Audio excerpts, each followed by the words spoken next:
Espero te encontrar com saúde, com serenidade e com a força necessária para passar por isso tudo que a gente tem passado no país. E conversar com você um pouco sobre isso hoje, sobre o papel que tem o limite em nossas aprendizagens. Como cada um está lidando com esse limite para quem está, por exemplo, em casa, fazendo isolamento social ou em quarentena, porque eventualmente já está doente e aí tem que ficar em casa, como é que se lida com essa ansiedade nesse momento? Para quem não está em isolamento social porque não pode, como é que lida com a ansiedade do que virá? Né? Eu tenho que sair, tenho que trabalhar, tenho que botar comida dentro de casa, não posso fazer isso de dentro de casa. Como lidar com esse momento todo? Como é que a gente pode aprender com isso tudo? É um pouco esse o rumo da conversa, dessa nossa conversa de hoje, mas logo de saída eu quero te fazer uma ponderação. Na verdade, partilhar com você uma ideia que tem aqui no meu juízo, né? Nós não precisamos de sofrimento para aprender. Então eu não estou aqui fazendo um elogio ao sofrimento. Não estou aqui minimizando crise. Ah, a crise sempre tem um lado bom, tudo é uma maravilha. Não é. Crise é crise. Sofrimento é sofrimento. Limite é limite. A gente pode aprender com tudo isso? Pode, mas é uma segunda questão. Então, essa é uma ponderação que eu quero partilhar com você logo de saída. Sofrimento não é garantia de aprendizagem e também não é condição de aprendizagem. O quanto nós vamos aprender com tudo isso? Não sei te dizer. O quanto as escolas do Brasil vão aprender com tudo isso e vão se modificar depois da crise? Também não sei dizer. O quanto o Brasil vai amadurecer e aprender com tudo isso? A gente precisa esperar o danado do tempo para poder responder a tudo isso, né? Agora, o fundamental é essa ponderação. Nós não precisamos de sofrer para aprender e sofrer não é garantia de aprendizado. Então eu não quero com essa conversa aqui minimizar com você o sofrimento ou a crise, falar que essa é uma questão menor, que em toda crise tem uma saída, em toda crise pode ter uma saída, em toda crise pode ter um aprendizado. Nós seres humanos temos uma capacidade de aprender excepcional, por isso a gente pode aprender também no sofrimento, aprender na crise. Eu penso que essa situação que a gente está passando, ela pode ser concentrada em dois grandes desafios nesse momento e tem uma solução para esses dois desafios. O primeiro desafio é a ansiedade. Nós estamos próximo, aqui no caso do Brasil, próximos do olho do furacão da pandemia. Nós já verificamos isso em outros países, o que aconteceu, por exemplo, na Itália, Espanha, em outros países, o que está acontecendo nos Estados Unidos agora nos últimos dias, e a gente passa a se perguntar, será que isso vai acontecer dessa maneira? Será que a crise vai nos abater da mesma maneira, por exemplo, que está atingindo Nova York nesse momento? Vai ser pior, vai ser melhor, vai ser mais tranquilo, vai ser mais traumático? Essa é uma pergunta que aumenta a nossa ansiedade, porque a gente já sabe um pouco o que nos espera no olho do furacão e a gente não chegou nesse olho do furacão. Essa é uma pergunta que aumenta a ansiedade, porque nós já estávamos ansiosos, né? Lembra um pouco aí antes das aulas, por exemplo, no caso dos professores e professoras, antes da gente ter paralisado as aulas fisicamente e passado para aqueles que podem estar trabalhando remotamente, lembra que todo mundo já estava ansioso, correndo de um lado para o outro, de uma escola para outra, de um turno para o outro, de uma sala para outra. Ansiedade não é uma novidade desse momento. O que nós fizemos agora foi confinar a ansiedade. Não dá para correr de um lado para o outro, tem que ficar ansioso no mesmo lugar para aqueles que podem ficar isolados. Então, ansiedade, nesse sentido aqui, é uma doença de excesso de futuro. E a gente já vivia isso nas nossas escolas, né? A escola vai sempre antecipando, antecipando, antecipando, e aí o futuro, em vez de nos alegrar, ele passa a nos oprimir. E nesse momento agora, quando o futuro aqui, o futuro imediato é um futuro que é um olho do furacão, é um futuro problemático, essa ansiedade cria uma carga, ganha uma carga muito, muito preocupante. Nós somos seres humanos, como seres humanos, nós somos carentes de futuro. Para nós não basta só o presente sempre é composto por um pedaço do passado e por um pedaço do futuro. De certa forma, a gente está sempre grávido e grávida de futuro também. E agora a ansiedade, então, não é um problema com o futuro, mas é a dose errada de futuro no nosso dia a dia. Guarda bem essa ideia da dose, que eu quero tentar retomar isso com você daqui a pouco. Eu não sei se algumas vezes esses dias aí no isolamento você já parou para se perguntar de algumas questões, eu tenho me dado conta disso, que são perguntas ansiosas, né, de tudo que a gente ainda pode passar ou deixar de passar, se a gente está fazendo o necessário, se a gente está se cuidando, cuidando daqueles que a gente ama, cuidando daqueles que precisam de mais cuidado nesse momento da sociedade. Algumas dessas perguntas, se elas nos ajudam a avaliar e a agir, são boas perguntas. Se ela nos imobiliza, essa é uma pergunta ansiosa, ou seja, não é uma pergunta que me tira do lugar, é uma pergunta que me trava. Então talvez aqui só como forma de partilha, uma ajuda para você avaliar suas perguntas, talvez seja essa. A sua pergunta, ela te ajuda a avaliar a situação e a agir sobre ela, ou ela te imobiliza? Se ela te imobiliza, possivelmente é uma pergunta ansiosa e dentro do possível a gente precisa se concentrar nesse momento em especial em perguntas daquilo que estão nas nossas mãos. Em pergunta que eu posso avaliar e agir concretamente do que fazer. Eu falei para você que nós tínhamos dois problemas e uma solução. Um problema me parece a ansiedade. O segundo problema é um mito. É o mito do nosso tempo, que é o mito do controle. O José Tolentino, que é bibliotecário, né, responsável bibliotecário e responsável pela biblioteca no Vaticano, ele tem vários escritos e um deles ele fala sobre esse mito do controle. Eu quero te pedir licença só para ler um trechinho de um livro onde ele fala do mito do controle e ver se esse mito não tem nos atrapalhado nesse momento também. Ele chama a atenção para a seguinte questão. Segundo ele, nós vivemos numa sociedade dominada cada vez mais pelo mito do controle. E o seu postulado dogmático é este. A receita para uma vida realizada é a nossa capacidade de controlá-la 360 graus. A receita para uma vida realizada é a capacidade de controlá-la em 360 graus. Na verdade, nós desaprendemos e não sabemos lidar com o inesperado. Pensa aí os seus planos para esse ano, tudo que você tinha projetado para esse ano do ponto de vista pessoal, na sala de aula, seus planos de aula, o seu projeto da escola, o seu projeto do seu outro trabalho, tudo em suspenso ou modificado de alguma maneira em função do inesperado. E a gente se desespera porque a gente tinha a ilusão arrogante de ter tudo controlado. Nós avançamos muito em planejamento, avançamos muito em sistematização, em fórmulas de sucesso para negócio, em fórmulas de sucessos pessoais, e só que a vida é bem maior que isso. A dinâmica da vida é bem maior que isso, e um vírus vem nos mostrar, por exemplo, de que a gente não consegue controlar a vida toda. E aí, qual é a solução, então, para a superação desse mito do controle e para a ansiedade que a gente está vivendo? Me parece que a gente tem uma solução que pode nos ajudar nesse sentido, que é, em tempo de isolamento, promover um tipo de encontro que é fundamental, que é o encontro com o limite. É isso mesmo. Não tem nada mais libertador, nesse momento, do que reconhecer limite. Reconhecer os nossos limites nessa hora, ele é libertador. Ou seja, o limite nos liberta do mito do controle. O limite nos liberta da ansiedade de querer controlar todo o futuro. E nos coloca no devido lugar. E que lugar é esse? Fazer o que está em nossas mãos. Fazer o que é possível. Fazer o melhor possível. Dar o melhor possível para a gente dentro desses novos limites que estão situados aí. Então é fundamental deixar claro, primeiro, que isolamento não é imobilismo. Isolamento não é imobilismo. Eu posso e tenho muito o que fazer mesmo isolado. Ao mesmo tempo, a agitação não é atividade. Quem anda dizendo, quem garante, por exemplo, que a gente vinha fazendo muita coisa antes? A gente vinha muito agitado, não necessariamente fazendo muita coisa. Então a agitação não é a mesma coisa que atividade. E eu posso promover atividades mesmo isolado.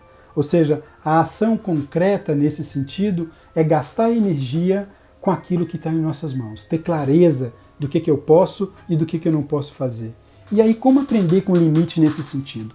Como a gente pode aprender dessa maneira com o momento de limite que a gente tem passado? Exercitando o próprio limite. Não tem outra saída a não ser exercitar esse próprio limite.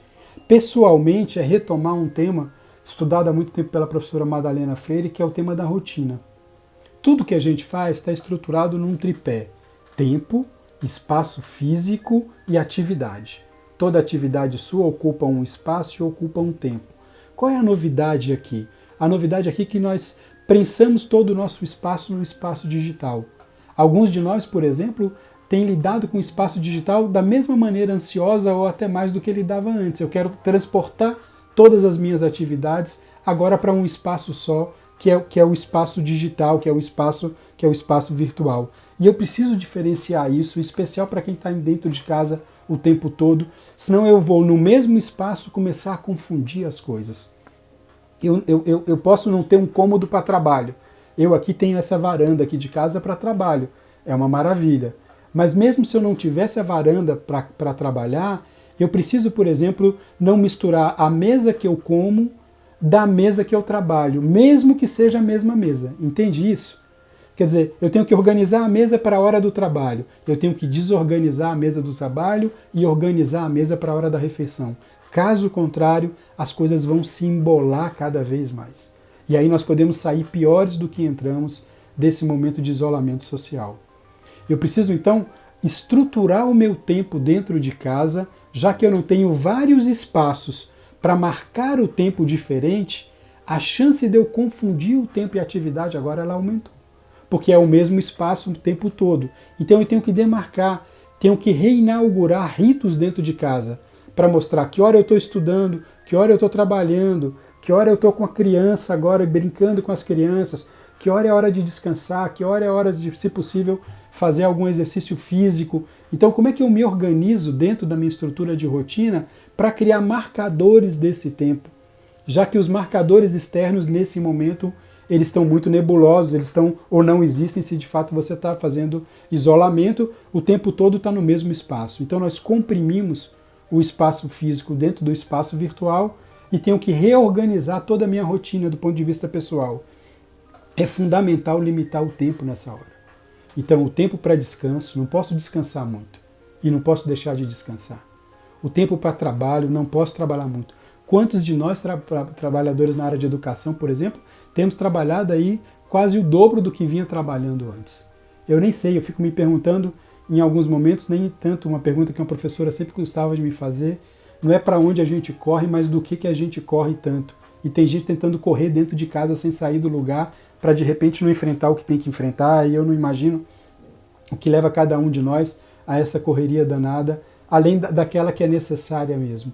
Então eu preciso limitar o tempo de descanso, o tempo de trabalho, o meu tempo de lazer, o meu tempo de convivência, o tempo de não fazer nada, o tempo de fazer o exercício, com a dificuldade hoje que nós vamos ser demandados o tempo todo pela tecnologia com muita informação, com muitas tarefas, com muito o que fazer. Ao mesmo tempo, nós vamos ser, não temos os ritos que eram marcadores tradicionais de quando é que você está no trabalho, quando você está em casa, quando você está numa quadra de esporte, não tem como delimitar isso fisicamente. Então, já que não tem como delimitar isso fisicamente, lembra que o tripé que eu disse que a Madalena Freire chama atenção é espaço físico, atividade e tempo. Eu tenho que organizar meu espaço físico e minhas atividades, o meu tempo e as minhas atividades, já que o espaço físico é o mesmo e esse é um desafio pessoal que a gente tem. Do ponto de vista profissional, eu queria partilhar com vocês o que me parece ser um desafio importante também, que é, eu não posso nesse momento com meus colegas e minhas colegas de trabalho, os companheiros de profissão, virar um alto-falante para aumentar os problemas. Não é hora de ninguém ser alto-falante, é hora de ser filtro. Oxalá as autoridades também reconhecessem isso, que não é hora de ser alto-falante, mas é hora de ser filtro. O que de fato cabe? O que eu posso deixar para depois? Eu não preciso aumentar problemas numa situação dessa que a gente está vivendo. E muita gente funciona muito mais como um alto-falante do que como um filtro. O seu gestor não precisa de alguém do lado dele feito um alto-falante. Você não precisa de ninguém do seu lado feito um alto-falante, amplificando os problemas que já existem. Nós precisamos de um filtro que fala, isso é fundamental, isso não pode abrir mão, isso aqui é o certo, o resto é periférico, o resto a gente pode deixar para mais tarde.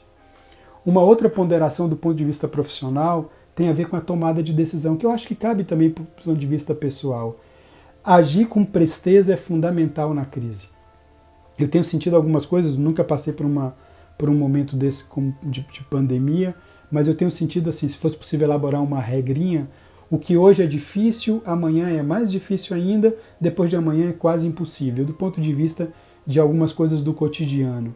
Então é preciso ter presteza, você tem que responder algumas coisas na hora que é possível responder. Postergar aqui pode ser deixar de fazer. Agora, isso pode gerar na gente uma outra questão muito indevida, que é agir com pressa, que é agir sem reflexão. Então a gente precisa de presteza e, ao mesmo tempo, de decisão refletida, porque toda decisão tem seu efeito. E uma decisão errada na pandemia tem um efeito muito ruim também, um efeito muito trágico. E isso parece paradoxal. Como é que eu vou ter rapidez e pensamento? Eu acho que o método pode nos ajudar nisso. Quer dizer, me perguntar, esse problema é essencial? Quanto custa resolver esse problema? Porque, de repente, eu não estou falando do custo financeiro necessariamente, mas ele pode me custar tanto resolver que não vale a pena ser enfrentado, é melhor conviver com esse problema. Segundo é esse. O terceiro, então, quais são as consequências da solução do meu problema? Que karma a minha solução carrega, porque de repente os efeitos colaterais da minha solução vão ser piores do que conviver com o problema. Então, o problema é essencial. Quais são os custos para solucionar? E quais os efeitos da minha solução? Talvez isso ajude a gente a pensar nisso. Um terceiro aspecto sobre como a gente lidar, especialmente com as demandas profissionais da gente nesse momento, me parece estão relacionados a que olhar eu quero ter. Um olhar otimista sobre a realidade, um olhar pessimista. Eu acho que numa hora dessa cabe um olhar esperançoso. O olhar esperançoso não abre mão da crítica, o olhar esperançoso não abre mão da avaliação, mas é um olhar que recolhe o que tem de potencial da realidade, o que a gente pode abrir como potencial da realidade. Esses dias, ouvindo o Papa Francisco, tenho escutado muito as homilias, as falas do Papa Francisco. Eu acho que nessa hora é um líder excepcional que a gente tem para a orientação aí do rumo das coisas, e tanto nos gestos, nas posições, nas falas dele, e ele insistia nisso, que é a questão da esperança. Me fez lembrar uma frase do Dom Pedro Casaldáliga que diz que a esperança é a última que morre e, se morrer, ressuscita. Se morrer, dá um jeito de ressuscitar a sua esperança. Não é hora de ficar sem esperança. Deixa a falta de esperança para tempos mais tranquilos e não para o meio dessa pandemia. Finalmente, eu quero partilhar com você uma questão que a mim, por exemplo, tem ficado muito cara, que é a pergunta de como é que a gente vai sair disso tudo. Se a gente vai sair maior ou menor disso tudo. Primeiro, a primeira questão é, nós precisamos passar pela crise. E essa é uma questão fundamental. E depois, precisamos reconhecer se nós vamos sair maiores ou menores dessa crise. Você vai sair um melhor pai ou um pior pai dessa crise? Uma melhor mãe ou uma pior mãe? Um melhor companheiro e companheira ou um pior companheiro e companheira? Um melhor professor e professora ou um professor e professor menor, mais mesquinho, mais ensimesmado? Esse é um desafio para a gente também. É passar pela crise, sair dela, não é simples, mas é como é que a gente sai dela, sai maior ou menor. E aí eu penso também aqui como sugestão que 3 perguntinhas podem nos ajudar nessa maneira de sair da crise. A primeira é, o que fazer para passar por ela? Crise é crise. Eu tenho que pensar o que eu faço para passar por ela, do ponto de vista pessoal, com os meus familiares, do ponto de vista profissional e do ponto de vista especialmente daqueles que mais precisam. Como é que eu posso criar condições para que aqueles que não têm o mínimo de passar pela crise possam passar? Para que eu também não fique preocupado só com o meu umbigo o tempo todo. Então, o que eu tenho que fazer para passar pela crise? Mas uma outra pergunta importante é, o que eu não vou fazer apesar da crise? Que eu não admito fazer? O que me diminui como ser humano se eu fizer e eu não vou fazer apesar da crise? Esse é um limite importante se você quer sair maior do que entrou nisso tudo. E o terceiro é o que você não vai deixar de fazer apesar da crise. Então, olha, o que você vai fazer para passar por ela, o que você não vai fazer apesar dela e o que você não vai deixar de fazer, que te constitui como professor e professora, por exemplo, e você não vai deixar de fazer apesar da crise, que te constitui como ser humano, como mulher, como homem, e você não vai deixar de fazer apesar disso. O que a sua instituição não vai deixar de fazer? O que a sua instituição não vai fazer apesar da crise, para sair maior dela? E o que ela tem que fazer para passar pela crise, para passar por ela? Eu tenho a impressão de que as respostas a essas 3 perguntas vão determinar como é que nós vamos sair da crise. E nessa hora, gente, para terminar nossa prosa, deixar claro que no meio de uma crise dessa, a gente vai acertar, vai errar, e me parece inevitável não errar, não acertar no meio dessa confusão toda, porque os cenários vão se modificando a cada dia. Então a grande questão e o grande desafio não está em só acertar ou não errar. O grande desafio está em ser coerente. Como é que eu vou responder de maneira coerente a esses novos desafios? Como é que eu vou rever meus erros de maneira coerente que serão cometidos aqui dentro de casa, na minha relação de trabalho, na minha relação como cidadão e como cidadã? Como é que eu vou revendo as minhas posturas nesse momento? Eu desejo muita coragem e serenidade para você para passar por esse momento. Desejo também que você cuide dos seus, mas especialmente também se ocupe, coloque energia para cuidar dos outros. Infelizmente, o vírus, que tem um componente biológico, tem uma dimensão de presença social. Num país tão desigual como o nosso, ele vai mostrar sua cara também e fortalecer, infelizmente, a desigualdade social. Então cuide-se muito e cuide dos outros também. Um abração e até a próxima.